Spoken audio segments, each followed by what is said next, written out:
Assalamualaikum warahmatullahi wabarakatuh. Halo teman-teman, kami dari kelompok 6 akan sedikit membahas tentang KPU. Wujudkan kedamaian dengan persatuan, tetap jaga kerukunan meski berbeda pilihan.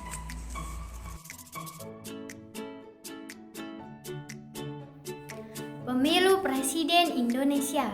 Apa itu pemilu? Pemilu adalah akronim dari pemilihan umum yang dilaksanakan untuk memilih pemimpin yang baru.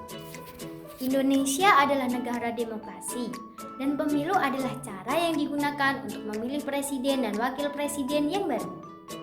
Kapan sih pemilu presiden dilaksanakan? Berdasarkan Undang-Undang Dasar 1945 Pasal 22E ayat 1 tentang pemilihan umum, pemilu dilaksanakan setiap 5 tahun sekali. Selanjutnya, prinsip pemilu. Pemilihan umum dilaksanakan secara luber jurdil, yaitu langsung, umum, bebas, rahasia, jujur, dan adil.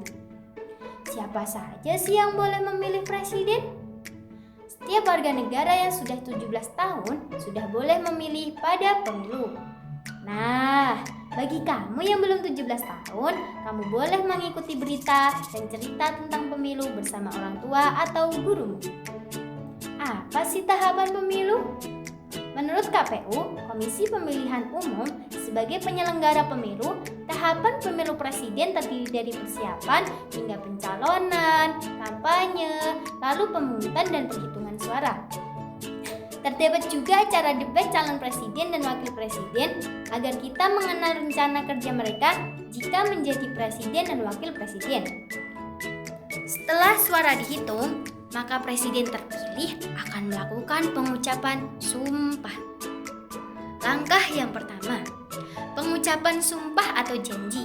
Setelah membuka rapat pemungutan suara, Ketua KPPS memandu pengucapan sumpah atau janji anggota KPPS. Langkah yang kedua, Ketua KPPS membuka kotak suara dan memeriksa perlengkapan pemungutan dan perhitungan suara. Di sini ada contoh surat suara.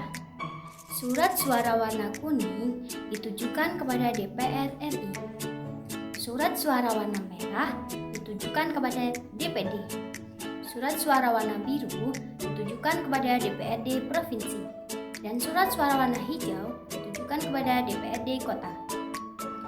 Langkah yang ketiga, menerima dan memeriksa nama pemilih anggota KPPS keempat yang duduk di dekat pintu masuk. Dalam hal ada surat suara rusak, Ketua KPPS menulis kata rusak pada surat suara tersebut dan memasukkannya pada sampul V.S2.1. Langkah yang keempat, memberikan suara di bilik suara, seperti contoh gambar di sini.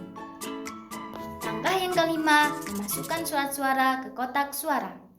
Surat suara dimasukkan ke masing-masing kotak suara seperti DPR RI, DPD, DPRD provinsi, dan DPRD kota. Langkah yang keenam, menandai jari tangan sebagai tanda telah memilih. Biasanya sudah disiapkan oleh petugas KPPS. Dan yang terakhir adalah rapat penutupan pemungutan suara. KPPS tidak dibenarkan menutup pemungutan suara sebelum pukul 13.00 waktu setempat. Menurutmu, mengapa sih pemilu presiden penting dilakukan? Ayo, bagikan pendapatmu di depan kelas.